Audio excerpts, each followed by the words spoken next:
وَقَرْنَ فِي بُيُوتِكُنَّ وَلَا تَبَرَّجْنَ تَبَرُّجَ الْجَاهِلِيَّةِ الْأُولَىٰ۔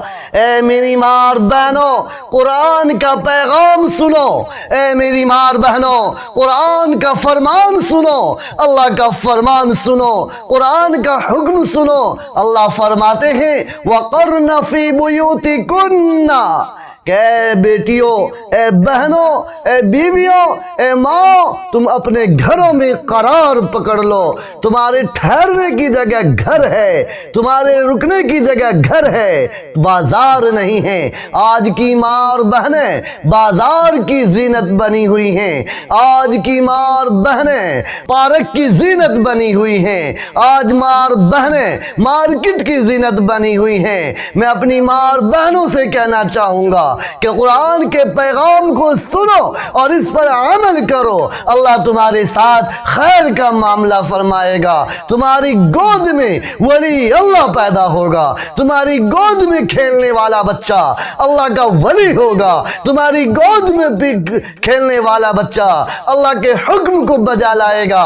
اگر تم قرآن کے پیغام کو علیحدہ رکھ دو گے، قرآن کے حکم کو پس پردہ ڈال دو گے، قرآن کے پیغام کو تم نے اگر اٹھا کر بالائے طاق رکھ دیا، تو اے میری ماں اور بہنوں سنو، تمہاری گود سے چور پیدا ہوگا، تمہاری نسل سے ڈاکو پیدا ہوگا جو تمہیں بدنام کرے گا، تمہاری عزت کو تار تار کرے گا، تمہارے نام کو پاداش کرے گا۔ اے میری ماں اور بہنوں، اگر آپ چاہتی ہو کہ آپ کی عزت دنیا میں بھی ہو اور آخرت میں بھی ہو، اگر آپ چاہتی ہو کہ اللہ آپ کو دنیا میں سکون عطا کرے اور آخرت میں سکون عطا کرے، تو فاطمہ الزہرا کے پردے کو اپناؤ۔ اگر تم چاہتی ہو کہ اللہ آپ سے راضی ہو تو حضرت عائشہ کی سیرت کو اپناؤ۔ اگر آپ چاہتی ہو کہ دنیا و آخرت میں آپ کے لیے بھلائی ہو تو ام کلثوم کی سیرت کو اپناؤ۔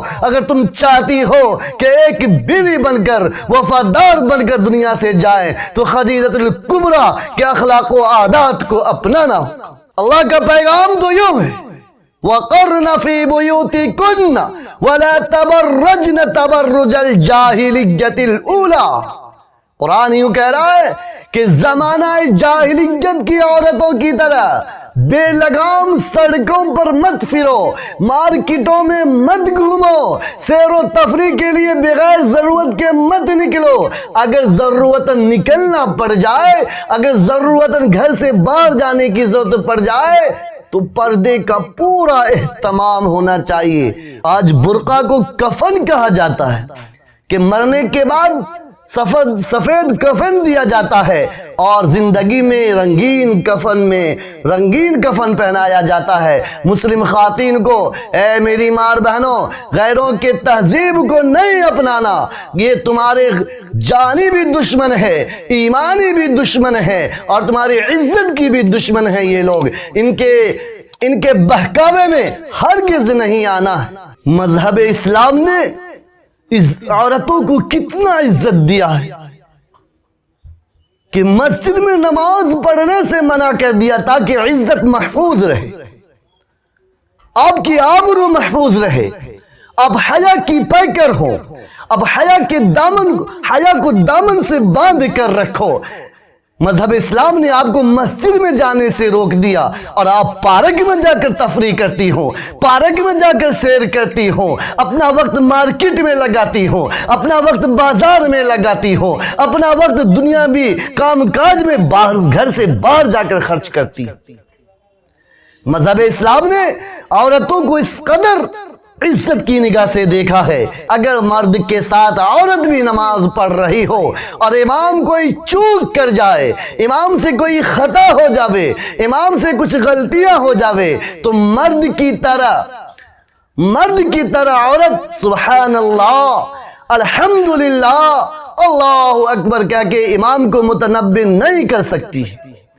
پردے کا اتنا خیال ہے، بلکہ ہاتھ پر ہاتھ مار کر آواز پیدا کرے گی تاکہ امام متنبہ ہو جائے، امام جاگ جائے، اپنی غلطیوں سے باز آ جائے۔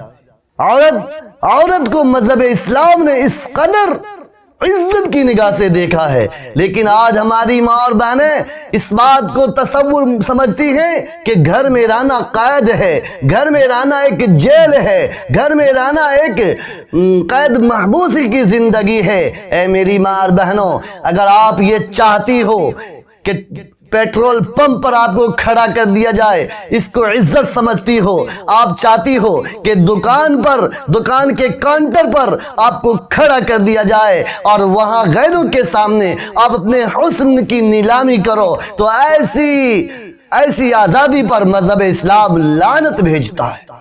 ایسی آزادی پر مذہب اسلام فٹکار بھیجتا ہے جو اپنی گھر کی عورتوں کو سمان نہ دے، سڑکوں پر کھڑا کر دے، مال میں کھڑا کر دے اور مارکیٹ میں کھڑا کر دے اور پیٹرول پمپ پر کھڑا کر دے اور دوسری کاموں میں بھیج دے۔ مذہب اسلام ہرگز اس کی اجازت نہیں دیتا۔ زمانہ جاہلیت کی عورتوں کی طرح مت پھرو، وَلَا تَبَرَّجْنَ تَبَرُّجَ الْجَاهِلِيَّةِ الْأُولَى۔ میں اپنی ماں اور بہنوں سے